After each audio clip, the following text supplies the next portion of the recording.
going on, brothers and sisters? It's your boy, Brother Harold. Shalom, shalom. Man, I'm just sitting here late night, burning the midnight oil, man, burning the midnight oil in God's word. And then came across some things that I've been dealing with. I want to talk about this Babylon, the mother of prostitution and the abomination of the earth. I want to talk about this Babylonian Greco system that we are caught up in over here in America. What this Babylon is all about. Okay, in Revelations, I'm going to pick up right there. I'm going to look at some things in Revelation. I'm also going to show you some things where you can understand what I'm talking about when I'm talking about Babylon. Okay, Revelation 18, 17 and 5. Revelation 17 and 5. It said the name was written on her forehead was a mystery. Babylon, the great, the mother of prostitutes and of the abomination of the earth. Verse 6 says, I saw that the woman was drunk with the blood of God's holy people, the blood of those who had bore the testimony of Jesus Christ. And when I saw her, I was greatly astonished. Then the angel said to me, why are you astonished? I will explain this mystery of this woman and the beast she rides, which has 7 heads and 10 horns. Now, when we started talking about this woman, this Babylon, we think about. I was thinking about the fact of this metric system that we caught up in, this Babylonian system that we're caught up in, and how we can be delivered from it. And what God was showing me was in 18, he goes on and he gonna talk about the fall of Babylon, as in what's gonna come of her and everything. So it picks up, and I'm gonna read the footnote just to give you a proper understanding of what we're talking about. It said many people believe that this Babylon here is a coded substitute for Rome, the city that sits on 7 hills. Revelation was almost surely written to Christians undergoing great persecution at the time, and it talks about the Roman emperor, the Roman Empire, and we see Babylon as Rome, sometimes trying to be identified with the rules and the regulations that were set in the order. So this, like I say, this Greco-Roman system that we in America is under, it all stimulates and it flows from one source. See, now, this is what we're getting to. We're getting to the fact of, whether you know it or not, all the different denominations and churches and stuff that we have, we know that the Catholic Church is the mother of all churches. See, and that's which all these other different religions and denominations have broke out from the Catholic Church. See, in other words, what I'm trying to say is the mystery of this thing is the Catholic Church is the mother of all churches. See, then we have these little branches that branch out from her, that men had different agreements in doctrine and the way of the order of things was set, as the Catholic Church set the tone of everything. And then you had your Protestants and your Methodists and your Baptists and all these different things. But the mother of all churches is the Catholic Church. Now, I'm pretty sure that most of us know that. So that's where the order flows down, and that's how these things got set up, so to speak. So we'll talk about Constantine too, how he did some things to set this Babylonian system up that we're operating in here, even here in America. See, it's the same system. It's the same It's the same. It's the same system. What I'm trying to tell you. Listen. So it goes on, and it talks about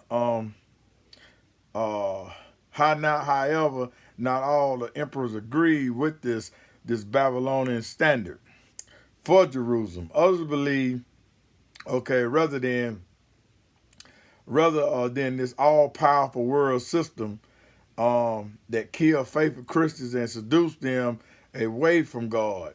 See, they was talking about this system that once it was set up, the real true believers, the real Christians, the real Hebrews, or the real Jews, or the real Hebrews, it would bring you away from the truth rather than ground you in the truth. So in other words, it will seduce you. It was the prostitute. I just read it. It's the mother of prostitutes. Huh? So this system was meant to seduce you and control you in a way. Okay. It reveals that the great enemy of Babylon, okay, in verse 21, it talks about the destruction, how it will disappear forever, and we'll get there. It says, picking up in 18:3, it says, "For all of the nations have drunk have drunk the wine of her adulteress, and the kings of the earth committed adultery with her, and the merchants of the earth grew richer from the expensive luxuries of her." So it talks about this Babylonian system that's set up, and how all these men of the earth this fell into a prey, man, fell in adultery, to get caught up in this type of thing, right? But it warns us how we are to escape from the judgment of this. See, once we understand the way this Babylonian system is set up and how it works and how it operates, God gonna give us a fair warning that we need to come out of her. We need to come out of her once we see these things and how this thing's set up. See, so when we talk about the way the system is set up, then God go, then the word saying, what's that? Then the word say in verse 4, 18:4, "Then I heard another voice from the heavens say, 'Come out of her.'" There it is. "Come out of her, my people, so you will not share in her sins, so that you will not receive any of her plagues. For her sins are piled up to the heavens, and God had remembered her crimes. Give back to her as she has given. Pay her back double for what she has done. Pour out a double portion from her own cup. Give her as much torment and grief as the glory and luxury she have given herself. In her heart she boasts, and I sit enthroned as queen. I am not a widow. I will never mourn.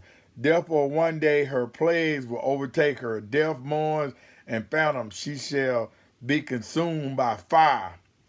For the mighty is the Lord who judges her." So this Babylonian system will be judged, and Babylon will fall. But we as believers, we have to understand, once we grow when God brings us to the point of the truth and really wake us up, we should realize that we need to come out of her. We need to come out of her and turn back to our God and worship the God that we know to be God, rather than all these idols and everything. See, because this Babylonian structure, man, it got its own way of how it's set up. And once you get entangled in it, brothers and sisters, you really get caught up in the things. So the first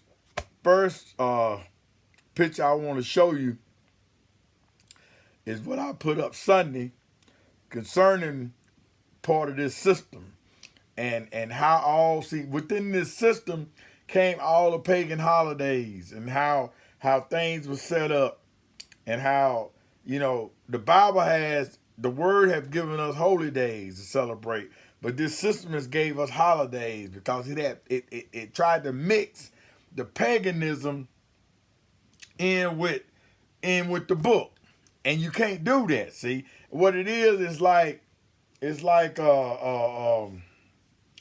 it's like it tried to culminate both. See, when Constantine instituted a lot of stuff, he tried to take paganism. That's why when I say Christianity, when we talk about Christianity, we know it's man-made. We know it's pagan in origin because, you know, in the Bible, we won't find such a word. Christianity, even when Christianity, that wasn't even there. See, that's a man-made, something man-made that came down through the Catholic Church that got people caught up into this Babylonian system, brothers. This is what I'm trying to share with you. See, listen, check this out. Here you have Mystery Babylon the Great, the mother of harlot and abomination of the earth. Okay, the Vatican. This is the beast. All right, ancient Rome history. And I'm going to show you a mirror image of what I'm talking about, how this system is connected, this Babylonian system. All right, here's you have it right here. Here's the mirror image. We got the Capitol. We got the monument right there. With look, the same look as the beast. It's modern Rome. What it is, this Babylonian system. It's all connected. It is, people. Just like I said, Babylonian system. We in Babylon. We in Babylon, modern day Rome. In a nutshell, sun worship, Baal. To start looking at the symbols, see, there it is right there. Worshiping the sun. This ain't nothing but adultery. That's what it's all is. All of it is just adultery. That's all it is. And see, brothers and sisters, the more you think about it, the more I think about it.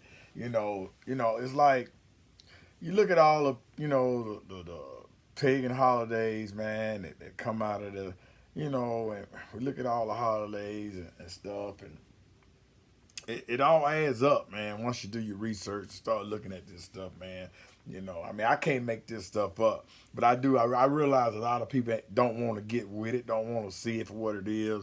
A lot of people are gonna stay, within their ways, gonna stay asleep, gonna stay blind, and everything. But at the end of the day, it is what it is, man. It's paganism, it's adultery, and like I said in Revelation, Babylon gonna fall, man. This whole system gonna fall the way this thing built up. It's just the way it's all connected and everything. Because even in the Bible where it talks about, going back to that Baal worship, sun worship, man, they was worship standing outside the temple, and they all was bowing down to the sun. God said, listen, this is a great abomination before me, and that ain't nothing but sunrise service. That's all it is, man. People going, what you do at sunrise service? You go in there, you watching the sun come up, because they worshiping the sun, because it's Sunday. Sunday is sun worship, man. That's what it is. Now I'm gonna end with this one. I got one more to show y'all, and then I'm gonna end my video a little bit at a time. I don't want to overchoke somebody. But hey, like I said, you come to my YouTube channel, you're going to get it for what it is, man. I ain't going to hold it back. I'm going to put it out there. I'm going to try to show you in some type of way. And like I said, if you don't want it, then hey, push your plate back. If you don't want to hear it, don't even come to the channel. But anyway, let me show you this and I'm out of here. Hey, brothers and sisters, this is kind of blurry, but I'm going to read it anyway. This is an article I found. It says, Sunday service, early believers kept Saturday as the Sabbath until March 7th, 321 CE, when Pope Constantine passed a law requiring believers to worship on Sunday, the day of the pagan worship, the sun god. Believers still kept the Saturday as the Sabbath until another law was passed later on. It says until another law was passed 11 years later. This law signed unto a decree by Pope Constantine forbidding believers to worship on the Sabbath, which is Saturday, and it was punishment unto death by the Catholic Church if they did so, and some was burned at the stake. See, that's what I'm saying, brothers and sisters, man. I can't make this stuff up, man. This stuff there, but you got to dig, you got to search for it, and yeah, some was burned at the very stake, man, when all this stuff came into play and everything got changed around and switched around, and now we got Christianity and all this man-made controlling stuff, to control people and manipulate people and all kind of other stuff. But anyway, like I said, it just loops itself over and over again. But I'm going to end right there, until we get in this word again into depth. I mean, into the truth. I ain't talking about no all this until we get into truth. It is what it is. This your boy, Brother Harold, and I'm out. Shalom, shalom.